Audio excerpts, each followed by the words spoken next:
지난 주일에 교회에 장례가 있었습니다.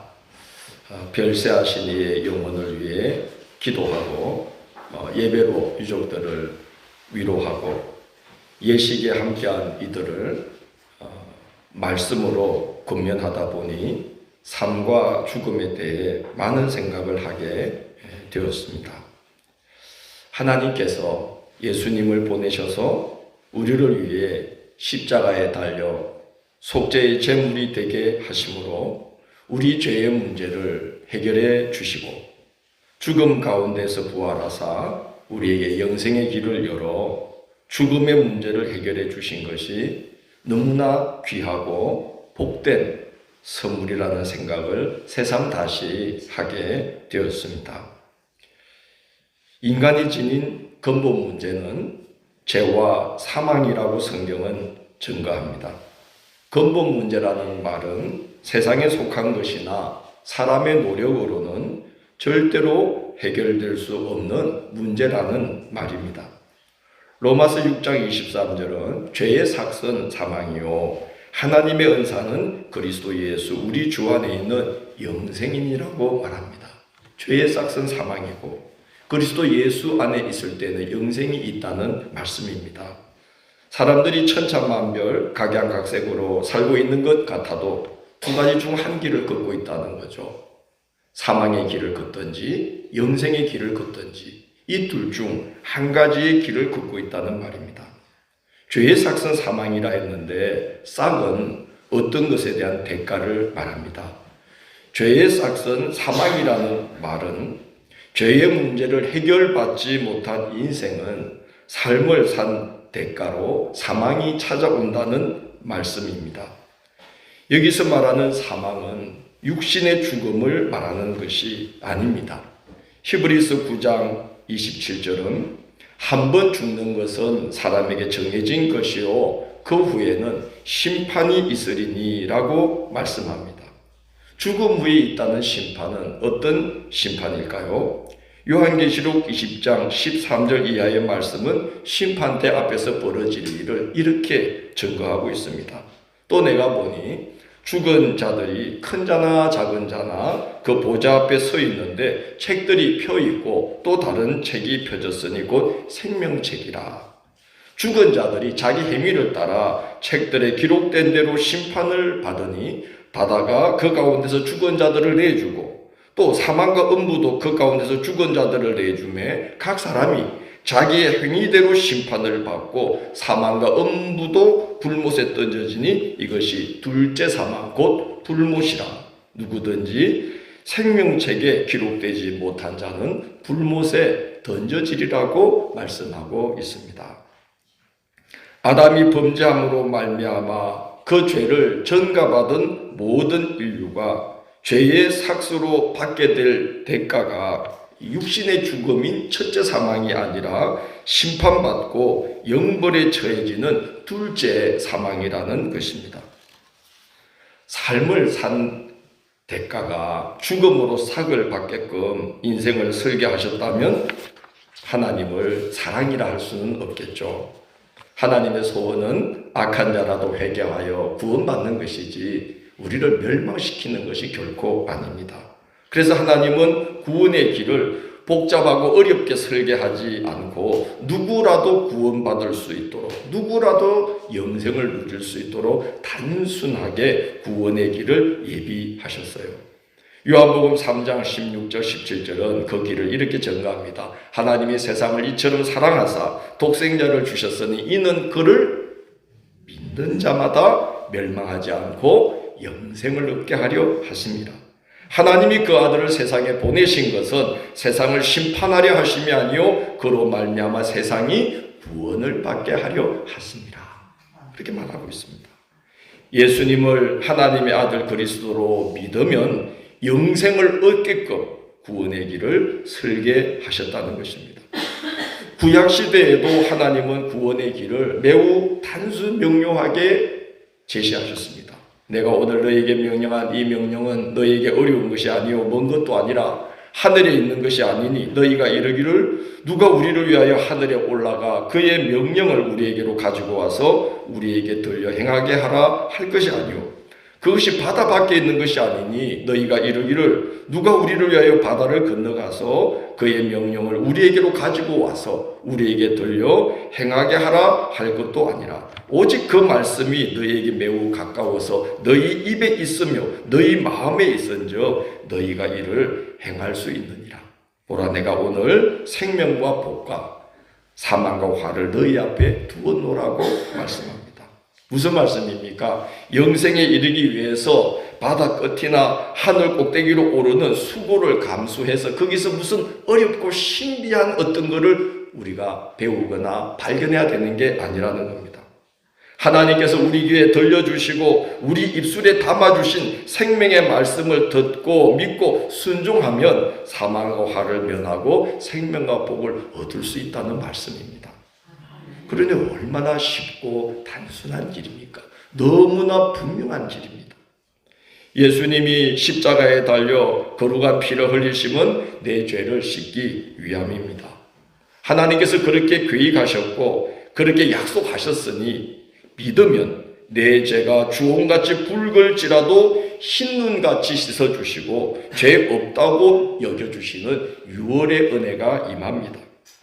성경은 말씀합니다. 하나님께서도 정죄치 않은 자를 누가 정죄하리요? 어렵다 하시는 이가 하나님이시니 누가 심판하리요? 라고 성경에 기록되어 있습니다.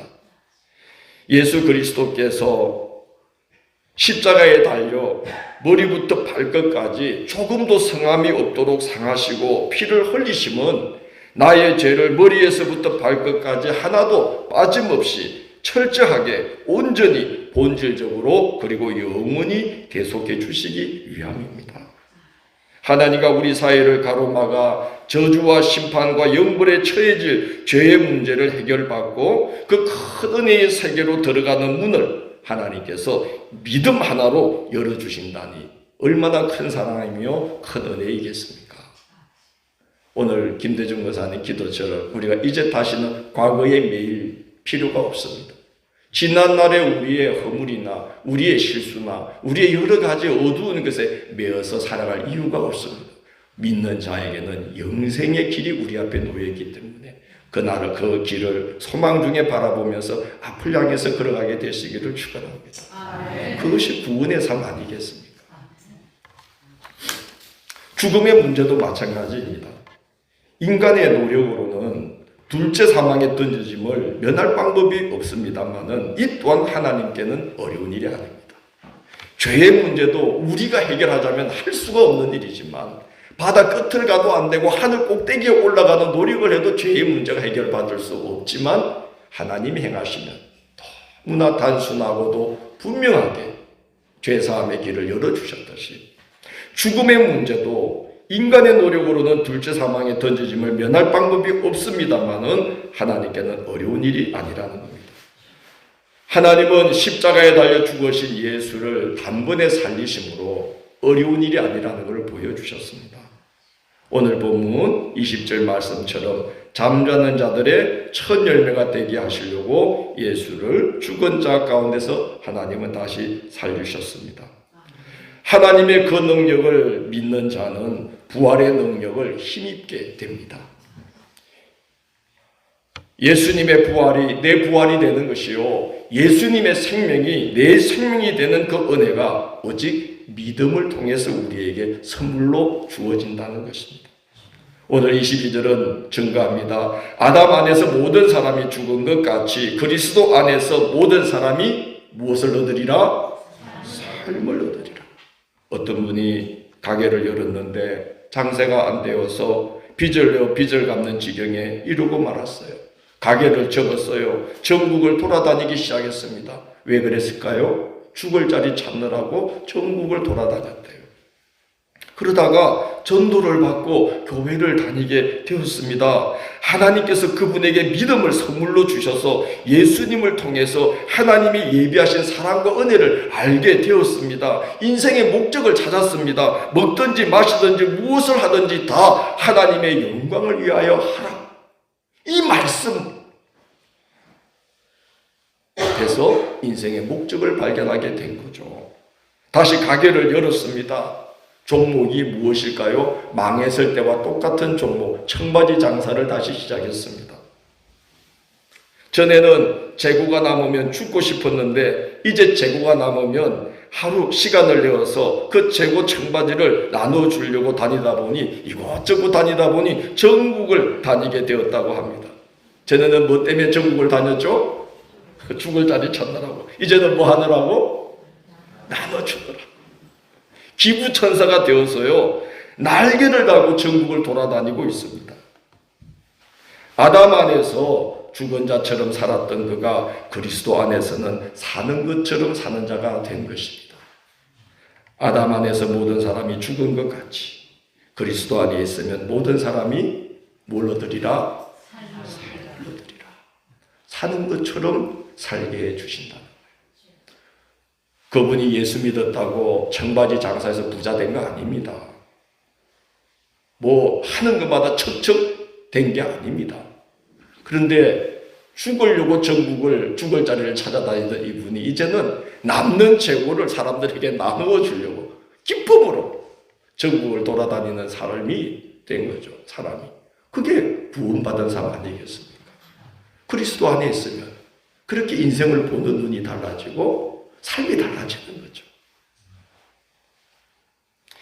그리스도 안에 있으면 이와 같이 죽음을 이기는 부활의 능력이 함께합니다. 둘째 사망에 던져지지 않을 뿐만 아니라 우리가 세상을 사는 동안에도 그의 영혼을 병들게 하고 인생을 무너지게 했던 어둠의 세력, 죽음의 세력을 이기며 승리하는 인생이 되게 하나님께서 부활의 능력으로 함께해 주시는 것입니다. 가끔 죽었다가 다시 살아나는 자들도 있습니다. 그걸 부활이라고 그러진 않습니다. 왜냐하면 그들은 죽었다가 살아났다가 다시 어떻게 됐어요? 죽었어요. 그래서 그런 경우를 가리켜서는 부활이라고 하지 않고 잠시 뭐 했다? 소생했다. 그렇게 말합니다. 예수님은 소생하신 게 아니라 부활하셨습니다. 아멘 할 만도 한데. 예수님은 소생하신 게 아니라 부활하셨습니다. 다시 살아나신 후 부활의 몸, 죽지 않는 영생의 몸으로 제자들에게 나타나시고 하나님의 보좌 우편에 오르셔서 그곳에서 지금도 우리를 위해서 간구하시며 우리를 도우시는 보혜사 성령님을 보내셔서 우리를 도우시며 지금도 우리 곁에 살아서 함께 계십니다. 그리고 그곳에서 우리를 기다리고 계신다고 성경은 약속합니다. 너희는 마음에 근심하지 말라. 하나님을 믿으니 또 나를 믿어라. 내 아버지 집에 거할 곳이 많도다. 내가 가서 거할 곳을 예비하면 내가 너희를 이끌어 나 있는 곳에 너희도 있게 하리라고 약속하셨습니다. 예수 그리스도를 부활의 첫 열매가 되게 하셨다는 것은 그리스도 안에 있는 자에게도 부활의 은혜가 예비되어 있다는 말씀이죠. 고린도전서 15장 35절 38절을 한번 펴보십시오. 오늘 본문에서 조금만 옆에 가면 있습니다. 고린도전서 15장 35절 38절입니다.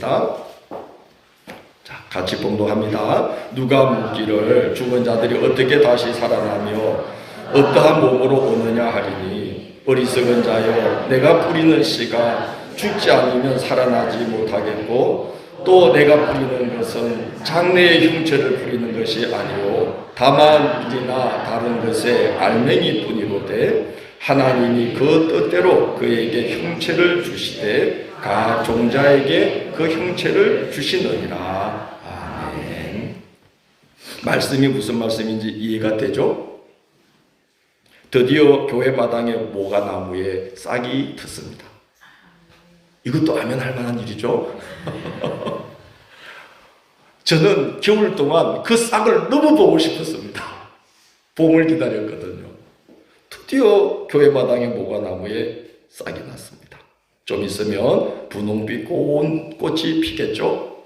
그 꽃이 질 무렵이 되면 둥그렇고 향기로운 조금 못생겼지만 모가 열매가 맺힙니다. 여러분 그 싹만 보면 지금 열린 싹만 보면 모가나무를 상상도 할 수 없지만 그 싹은 모가 열매가 예비되어 있다는 증거입니다. 하늘로 치솟듯이 뻗어올라서 상림의 숲을 이루고 있는 상수리 나무들이 놀랍게도 뭐로부터 시작됩니까? 도토리 하늘로 시작된다는 거예요. 상상할 수 없는 변화가 발생한 건데 도토리 안에 이미 상수리 나무가 예비되어 있기에 가능한 일이죠. 그리스도 안에 있는 자는 죽음으로 끝나지 않고 심판과 둘째 사망을 면하고 그때에는 지금 내 모습으로는 상상도 할 수 없는 영광스럽고 빛나고 완전한 부활의 몸을 입어서 주님의 보좌 앞에 구름같이 둘러선 허다한 정인들 중에 한 사람으로 우리도 세워주실 거라고 믿습니다. 우리는 이렇게 부족한 몸을 입고 살아가지만 또 육신의 죽음을 눈앞에 두고 걸어가고 있지만 그게 끝이 아니라는 거죠. 이 속에 이미 부활의 몸이 예비되어 있는 줄로 믿습니다. 도토리 안에 뭐가 예비되어 있어요? 상수리 나무가. 모가나무의 싹에 무엇이 예비되어 있어요? 모가 열매가. 이 썩을 육신 속에 뭐가 준비되어 있어요? 썩지 아니할 부활의 몸이 준비되어 있죠. 놀라운 생명이 이미 이 안에 깃들어 있다는 것입니다. 절망하지 마시기 바랍니다. 저는 이번에 장례를 치르면서 여러 차례 설교를 했어요. 그 설교를 하면서 죽음에 대해 진지하게 생각을 해봤어요. 죽음이 우리를 삼키지 못한다는 겁니다. 오히려 생명이 사망을 삼키고 승리하게 되리라고 오늘 15장 끝부분에는 증거하고 있습니다. 믿음 안에 이 삶이 오직 믿음 안에 믿음으로 그 영생의 문이 열린다는 것을 믿으시기 바랍니다. 믿음으로 열립니다. 고린도전서 15장 42절로 44절 우리 한번 같이 읽어보겠습니다. 읽습니다. 죽은 자의 부활도 그와 같으니 썩을 것으로 심고 썩지 않을 것으로 다시 살아나며 욕된 것으로 심고 영광스러운 것으로 다시 살아나며 약한 것으로 심고 강한 것으로 다시 살아나며 육의 몸으로 심고 신령한 몸으로 다시 살아나나니 육의 몸이 있은즉 또 영의 몸도 있느니라. 아멘. 알갱이 하나를 땅에 심었는데 땅에서 나올 때 전혀 다른 형체를 입는 것처럼 우리가 이 세상에서 약하고 썩을 몸으로 세상에 욕된 것으로 하나님의 영광을 위해 심으면 장차 하나님 앞에서 강하고 영광스러우며 썩지 않은 것으로 받게 된다는 것입니다. 이런 사실을 우리가 하나님을 위해 살아가고 선을 행할 때 우리 영이 이미 알고 있어요. 여러분 어제 우리가 전도하러 나갔잖아요. 뭘 나눠줬는지 아시나요? 계란. 계란이 아니라 계란으로 좀 그래. 부활란. 또 뭐죠? 커피. 또 뭐죠? 물티슈. 이거 다 썩는 겁니다. 그렇잖아요. 이 세상에 썩어질 거예요. 근데 우리는 그 썩어질 것을 심었어요. 사람들에게. 하나님을 위해. 그들의 그걸 받고 영생의 길을 걷는 소원이 생기기를 간절히 바라는 마음으로 그 썩을 걸 심었어요. 하나님은 이 썩을 것을 썩지 않는 영광스럽고 강하고 구원의 길을 여는 것으로 사용해 주실 줄로 믿습니다. 그래서 우리가 기뻤어요. 여러분 전도하다 보면 3명 중 몇 명은 거절하는 줄 아십니까? 3명 중 2명은 거절해요. 근데 여러분 세상 일로 거절당하면 기분 좋아요, 나빠요? 얼마나 기분 나쁜지 하루 종일 기분 나빠요. 아니 그게 내가 주는 걸 거절해? 근데 우리는 기분 나쁘지 않아요. 어제 이용수 권사님 이렇게 보니까는 권사님이 말을 많이 하시는 분이 아니잖아요. 이거 부활절. 그냥 딱 한마디, 이거 부활절. 그래도 그렇게 또 지역 어른이 주면 좀 받지만 어린 것들이 막 이러고는 가는 거야. 그래도 권사님 얼굴 하나 계속해서 이거 부활절. 거절당해도 우리가 화내지 않고 그러지 않는 건 우리 속에 있는 영이 알고 있는 거죠. 이 썩을 걸 하나님은 썩지 아니할 것으로 써주신다. 우리 영이 알고 있으니까 기뻐하는 거예요. 우리 애들이 어제 전도되어 가지고 우리 친구들이 교회 안 다니는 애들이 한 3-4명 왔어요. 걔들도 뭘 압니까? 믿음도 없는 애들이 그걸 들고 가게 다니면서 거절당하면서도 웃으면서 주는 거예요. 걔들이 믿음이 뭐 있겠어요? 그러나 그 속에 있는 뭐가 알아요? 영이 아는 거죠. 아, 이게 참 귀한 생명의 일을 하는데 내가 참여하고 있다. 우리 막 버스킹 했어요. 이렇게 기타 치면서 노래하면서. 근데 그걸 전도 선물을 받고 돌아서서 신호대기 파리바게뜨 쪽으로 다 향해서 이렇게 농협 앞에서 2명의 학생들이 서 있는데 우리가 막 할렐루야 할렐루야 할렐루야 하고 저하고 우리 김대중 원사님하고 우리 최선아 집사하고 3명이서 하는데 그 애들 둘이 가요. 뒤에 우리 뒷모습만 보이지 파리바게뜨 쪽 보고 신호등 기다리면서 이러는 거야. 걔들이 뭘 알겠어. 근데 그 속에는 뭐가? 그 영이 얼마나 이게 자기들이 지금 귀한 선물을 받았는지 그 영이 알고 있는 것 같아. 그래서 할렐루야 하는데 그냥 애들이